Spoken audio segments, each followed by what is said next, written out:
नमस्कार प्रेक्षकांनो, प्रेमाची गोष्टच्या पुढील भागात आता आपल्याला बघायला मिळणार आहे की मुक्त तिचं काम करत असते आणि ती बोलत असते की सागर खूप छान आहे, मला ते खूप आवडतं वगैरे असं काहीतरी.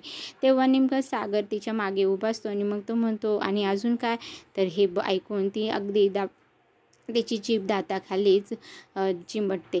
तर मग सागर तिच्या जवळ येत विचारतो, पुढे काय सागर आणि पुढे काय? तर तिला खूप लाज वाटते आणि ती मध्येच तोंड लपवून घेते.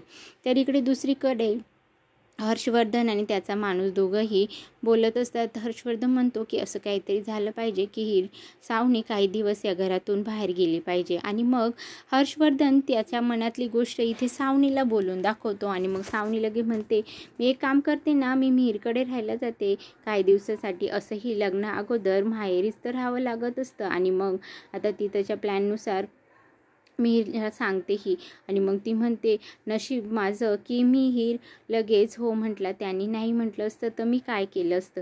आता इकडे मिहीर मुक्ताला आणि सागरला हे सगळं सांगतो आणि मग मुक्ता म्हणते की बरं झालंस तू सावनीला इकडं राहायला यायला हो म्हटलास, मला तर टेन्शनच आलं होतं की तू काय बोलतो आणि काय नाही. त्यानंतर मुक्ता घरी जाऊन हा सगळा प्लॅन इथे आता माधवीताईंना सांगते. त्यावरती मग माधवीताई म्हणते, तुला काय वेळ लागले का, तू त्या सावनीला तुझ्या ह्या घरात आणून ठेवणार ह्या? त्यावरती मुक्ता म्हणते, त्या घरात नाही, ह्या घरात आणून ठेवणार आहे, म्हणजे आपल्या ह्या घरी. हे ऐकून बापूही आश्चर्यचकित होतात. आता खरंच माधवीताई सावनीला घरात ठेवतील का, हे सगळं बघण्यासाठी माझ्या चॅनलला म्हणजे स्वराज मराठीला सबस्क्राईब करा. व्हिडिओ आवडला असेल तर लाईक करा, बेल आयकॉन दाबायला अजिबात विसरू नका. धन्यवाद.